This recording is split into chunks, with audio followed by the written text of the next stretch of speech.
Hello everyone. Today I'm going to talk about how to enter the data in SPSS. Once you want to open a SPSS file, so you will have this popped up window right here that shows if you have an existing data, you can open that file. If you have not there, then you just need to cancel it.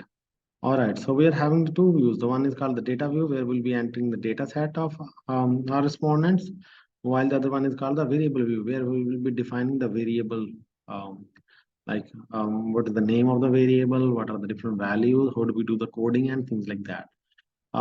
Let's look at the data view. In the data view, we are having at the moment we are having the the var um, on the row, and while we are having the numbers on the column side. And let's go back to this thing, the variable view. How do we enter that? Let's say in the name, this is a short form of um, your variable definition. Let's suppose if I'm entering gender here. The other thing that we also need to remember that what is the type of the variable, whether it is a numerical value, it is a comma, dot, scientific notation, date, dollar, custom currency if you have an, and then we are having string values. Let's suppose that you have entered alphabetic numbers, like the alphabetically value, like the A, B, C, and so on. So you just need to click string here, and then you need to click OK. Um, Remember, once you are hitting the string button, then you don't have a decimal. If you are having the number, then you can add the decimal, and then the width is there. The other thing is about the label. Label shows um, uh, the the detailed name of your variable. Um, like for example, if I am having gender of the respondent, and you should also remember whatever the name that you are putting in the label thing, it will show up in your results. And now we need to define the values. Like this is a gender. Let's suppose I am saying A for male and then B for female. All right. So I have defined the observation, and then we don't have any missing and things like that. Let's go to the another variable, and let's suppose this is the income, right? So, and I am still having that. I have coded ABC, so I'm going to use a string value again. It is the income of the respondent. All right, so I again need to define it. A stands for less than 100,000. B stands for between 100,000 to 200,000, and C is defined for more than 200,000. All right. So we are having two variables, and you can keep adding the other variables that you are having in your questionnaire. Let's look at what is happening in the data view. If you go to the data view now, you can see the name that you have entered in the name column in the variable view. Like remember, I have entered the gender and income, and I can see the same name over here. All right, so I need to add the data set. It is like, let's suppose this is just a dummy variable, dummy data, so I don't have it, the data at the moment with me, and I'm just adding some dummy just for the sake of practice. All right. Okay, so we are having A, B, C, A, B, C, A, B, B, C. Then we are having the C. All right, so we are having this complete data set. Now I need to do the analysis. I need to make the frequency tables, and how do we do that? You need to click analyze, go to the descriptives, go to the frequencies.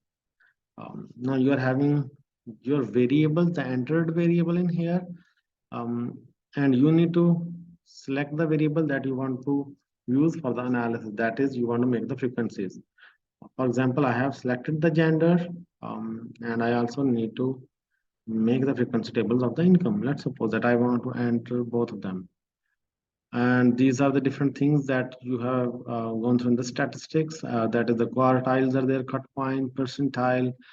Then with respect to the central tendency, we are having the mean, median, mode, some values, and then we are having the different dispersion measures. And let's suppose that at the moment I don't need any one of them. Then we are having a different chart thing, like you can make the different kinds of chart. Let's suppose if I want to make the pie chart and I want to use the percentages. like you can use the frequencies, there is nothing wrong in it, and like we want to use the percentage, that's fine as well. Okay, the moment I am hitting the OK button, then I am having the results, and that shows that we are having a 7 male respondent and 6 female respondent, and in total we are having 13 respondent. And you should also remember, it is not only tells you the frequency thing, but it also tells us the percentages, and percentages values are 53% of our respondents are the male, and while the 46% of them are female. You don't need to worry about the valid percent. The cumulative percent, valid percent is like if you don't have any missing thing, and then it will show as the valid percent. And cumulative percent is that it will be like it is similar to the cumulative frequency. So you are having the first one, and the next one will be adding whatever you are having in the last value. Okay, with respect to the other income table, then we are having that we have defined into 3 different categories, that is less than 100,000, between 100,000 to 200,000, and more than 200,000. So we are having these frequency things are there, like it's a 5 of the respondents are saying that their income is less than 100,000. 4 of them are saying having income between 100,000 to 200,000, and while the 4 of them are saying that the income that the respondent is making more than 200,000 income. All right, this is the pie chart, and that's you can see it right here. Okay. Now let's go back, and I want to do some sort of a contingency tables. How we can do that? Again, you need to click analyze, go to the descriptives, and then you're having a cross tab right here. Here you need to define one of the variable in the row side, and while the other variable in the column side. All right, so I am having income as a column side, and normally what we do, we are using the demographic variables on the row sides, and then we will be having a different like the target variables, like the question, the variable that we are interested. For example, if you want to study the behavior of the customer, so you will be using the demographic characteristics on the row side, while the different preference characteristics, the buying behavior thing, that you will be using in case of the column side.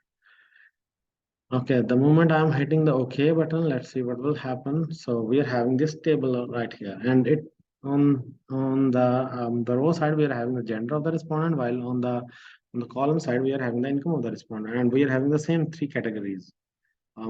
And we are having how do we interpret these values? This table shows that 3 of the male respondents were saying that their income was less than 100,000. 2 of them were saying their income is between 100,000 to 200,000, while the 2 of them are saying their income is more than 200,000. With respect to the female respondents, 2 of the female respondents were saying their income is less than 100,000. Again, 2 of the respondents were saying that their income is between 100,000 to 200,000, and the two of the female respondents were saying their income was more than 200,000. So in total, we are having 13 respondents. So you can make these table, and then you can draw the different contingency tables based on this information. If you have any question, you can text me. Otherwise, thank you very much for watching this.